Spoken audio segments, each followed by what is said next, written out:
Joe, I think the first thing we should maybe touch upon is the general off-season review. It's been over a month now since the season finished. Where are we at as a club at the moment? Yeah, we're in a good place. It's not been particularly relaxed in the off season. I think we've tried to get business done early. Obviously, there's a lot of conversations that you have to have with players. Players who are ours and players who you're trying to recruit in. There's obviously conversations with Andy and Chris and the board as well. So, it's not exactly relaxing in terms of just having time off. But it's also nice. I think we finished on such a positive the end of last season, and I think it has been nice to have a little bit of a breather from the games and almost reset a little bit, and hopefully put together a squad that can continue the good work at the end of last season. We've obviously started to build quite a strong squad at the moment, but maybe do you want to touch on the players who have departed the club? Yeah. So we wanted to make sure that we had a bit of continuity moving into this season. So we've obviously kept on, a core that we felt were really important for the group. And naturally, as is football at this level, you have some turnover, and some lads are departing us. I think Tyreek has obviously signed at Slough, which is a really good move for him and fully deserved as well. It was never going to be possible to keep Tyreek. A couple of days after the season ended, we had an honest chat on the phone, and he just said he couldn't do the travel anymore, especially with his work commitments. So we completely understood, and good luck to him. He was a massive part of us staying up. Harry Thomas, again, someone who's not going to be staying with us. Harry is a really good player and has got so much potential. Is already a good player with bags of potential, and I think Harry's he needs to play games consistently in his best position, which is at centre back. And I think just with the way that our squad is shaping up with Wisk, Staunce, and obviously the arrival of Corey Jordan, the honest conversation that happened with Harry was that his game time might be a little bit limited, and especially at his age, with the ability that he's got, he's someone who needs to be playing games. I think he'd be an asset for anyone at this level, and we really do wish Harry the best of luck. Jamar is someone who just needs a fresh start.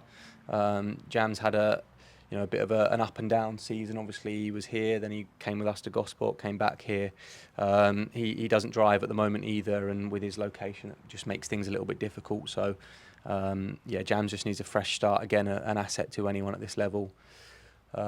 Sam, I feel like I say it about everyone. Sam, again, is a really good player, a natural goal scorer, and was really unfortunate, to be honest with you, because he came in. I thought he played really well here against Gloucester, picked up a hamstring injury, and that sort of coincided with Ezio coming in the team and scoring all the goals that he did. And given the fact that we were only playing one up front, it just meant that Sam's game time was quite limited. And Pat had an honest conversation with him a couple of weeks ago about he probably needs to go and find somewhere where he's going to play regular games. I'm sure he'll do that because he's a good player at this level, Sam. And then Keelan, yeah. So Key, yeah, it's a shame with Key because he's a very good player. Keelan, he obviously picked up that hamstring injury, didn't he, really early doors, and obviously we didn't get to see too much of him, which was a shame. But he's going to be moving abroad, so there was no conversation to have really about him staying on. But it's a real shame because he's a top player. And then obviously there were a number of players who were offered new deals but decided to turn them down for various reasons. Do you want to touch on that? Yeah, so Oakes was offered a new deal. We were delighted with Oakes towards the end of the season, especially. I thought he came in the side, made a massive difference. He was really patient. His attitude was so good during that period where he wasn't getting in, and again, a massive part of why we did stay in the division. I think with Oakes, it was pretty simple. He got an offer from his hometown club, and I think that was the decision that he made. We fully respect that, and we wish him all the best. Tom Hewlett, so Tom was offered to stay on. Tom naturally again wanted to get more games. He a little bit like Sam was a bit of a victim of Ezio's great form. Yeah. We were playing one up front. We had three strikers, and Ez was was holding that shirt. So Tom obviously wants to go and play games elsewhere. Ezio, we offered improved terms for Ez. A step 2 club has come in for him, and he's going to sign there. Again, fully respect that decision. Yeah. He wants to progress, and he wants to make that jump. We get it. It's a shame because he was in great form with us, and he was he definitely suited how we were playing. But we respect that decision, and we're obviously going to get a compensation fee for him, which the board have allowed us to use on signing another player, which at least we do get something for him, if you know what I mean. And Christos, yeah. So Christos was brilliant, wasn't he, for us? And we did what we could to keep him. The conversation with Christos's agent was just that the terms that they wanted just didn't add up with what we could do. So the reality of that was that it just wasn't going to happen. He'll sign somewhere, I'm sure, and he'll do very well. And then the two players who are obviously going back to their parent clubs are Salim Said and Charlie Stevens. Do you want to touch on that? Yeah, Charlie was. He's such a top lad. Yeah. Charlie, he was brilliant. I think with the young players that you get on loan from pro clubs, we've had a few now. We've been really fortunate, me and Pat, with the lads that we've had from pro clubs. He was so humble and such a good lad that he understood the position that we were in. His ability, he should have been starting games for us. Yeah. But given his lack of experience in the environment and the situation that we were in, it just wasn't quite right to put him in and give him loads of time from the start. And he was so humble, and he accepted that, and he was brilliant when he came on. I think about like Merthyr away, places like that, and he's 17, 18 years of age, and he trained really well. And he was unfortunate in some ways because of the situation we were in. It meant that we couldn't start him as much as he deserved to play. But he was superb, and he'll be all the better for that experience, and I'm sure that he'll have a really good career.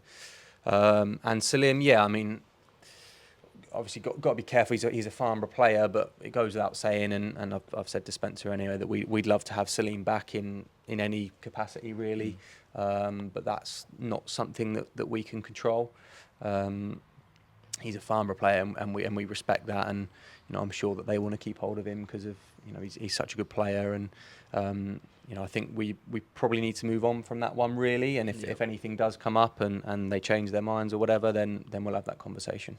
We've obviously talked about the players who have departed us, but we're really starting to build quite a strong squad at the moment, and we've kept some key core players, haven't we? Yeah, that was massive for us. I think that you always get turnover at this level. It's natural, but I think the fans could see the side at the end of the season. Those last 2 months, we were not only getting good results but playing really good football. 5 home wins in a row here, going away to Merthyr and winning. Even when we lost games, I think the Walton game we were really strong in that game. The Dorchester game was a good performance. It was only really the Plymouth away game where it felt like we weren't great in the last 2 months, and we wanted to keep that core together. We've got good experience in there, both in terms of age but also in terms of the amount of games that players in there have played at this level and levels above, and that was really important to us. And we obviously added Corey Jordan in early into the off season, someone that we know really well. Shouldn't really be playing at this level. He belongs at least at step 2, and he was part of our side that got in the playoffs with Gosport the season before last. So really pleased to add him. Yeah, and obviously not just Corey we've brought in a number of players with a mix of experience and youthfulness as well. Do you want to touch on the other players? Yeah, so Tiz has joined, who is someone that we've had our eye on Tyrrell for years now. When me and Pat were at Petersfield, he was playing for New Milton, and he was brilliant that year, and we've always sort of kept our eye on his development, and once or twice we've had a look at making it happen, and it wasn't quite right. I think he's been really mature in his decision making, He's gone and built himself a real strong CV. I think you obviously you put the stats out there, Yeah. and his stats are phenomenal, really. Yeah. And yeah, it's the right time for him to make a jump. We believe that he'll be able to deliver at this level. It will take a little bit of patience, a little bit of hard work as well, just to adapt and get a feel for the level. But yeah, I think we've got a lot of faith in him.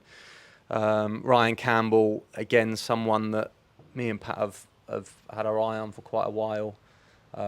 We played against him. I was playing right back for Gosport at the time. He was a left winger for Swindon, and I always found it really difficult to play against him. And he's obviously evolved into a really good fullback / wing back, and he adds experience and quality into the back line.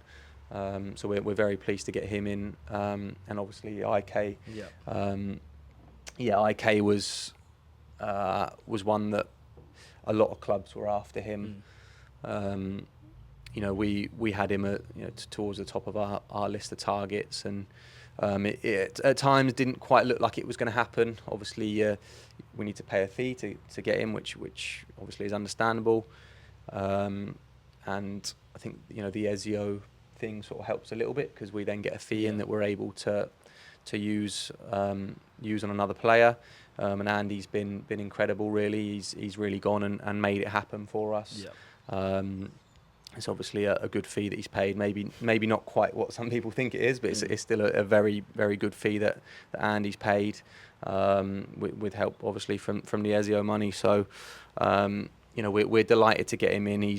Winchester have done a great job with him. I think Stuart and Davo, the way that they've developed him into being a top player at this level, and we want to continue that development. And he's very humble, very hardworking, got a lot of ability, and he should really suit what me and Pat are trying to do. And I think it says a lot that he also has decided to come here. I mean, there were a whole host of clubs interested in him, clubs that big clubs at this level, also clubs that have never spent any money on transfers, where players were trying to get him, and offering fees for him. So he was pretty hot property, really, and we're delighted that he's here.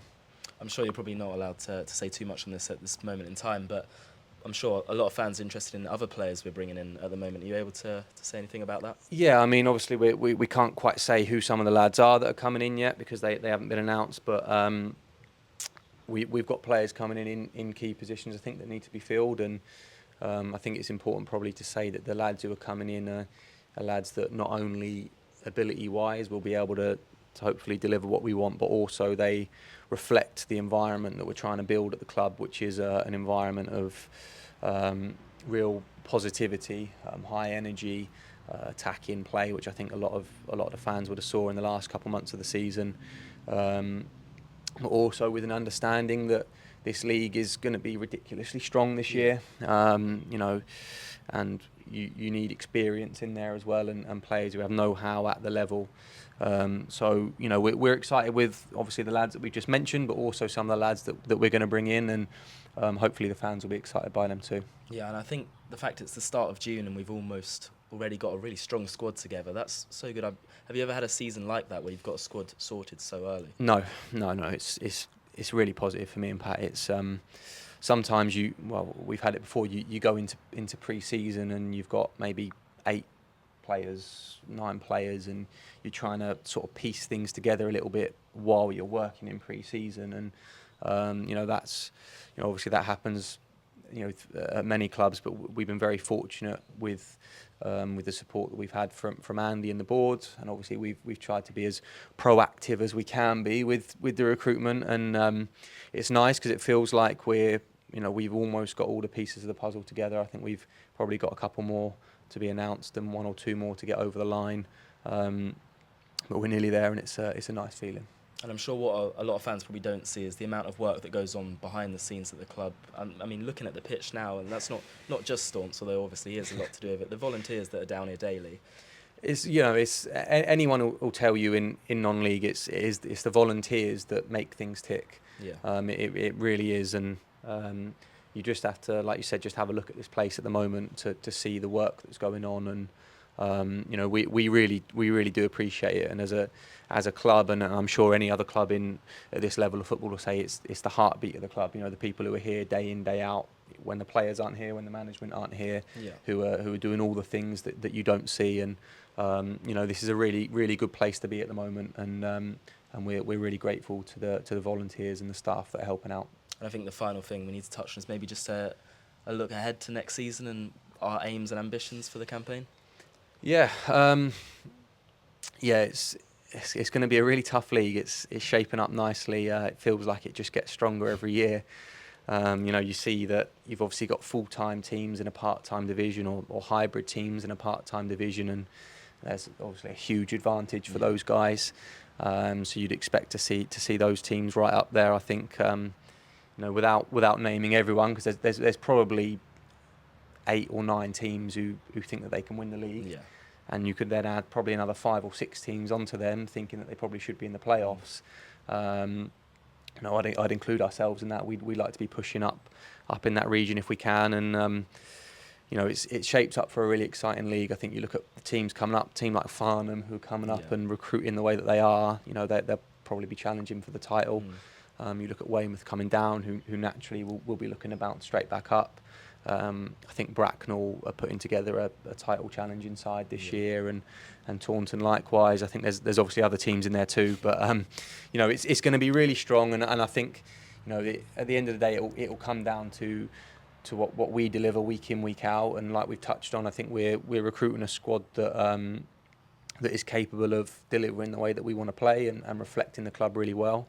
It goes without saying, but I'll sort of say it anyway, that there's been back-to-back relegation battles here in the last couple of years, and that's not acceptable, and that's something that we will, obviously as a bare minimum, we have to move away from that, and we have to push ourselves into the other half of the table, and hopefully get ourselves into conversations around that top end and playoffs and bits like that. Yeah, cheers, mate. Thanks, Con.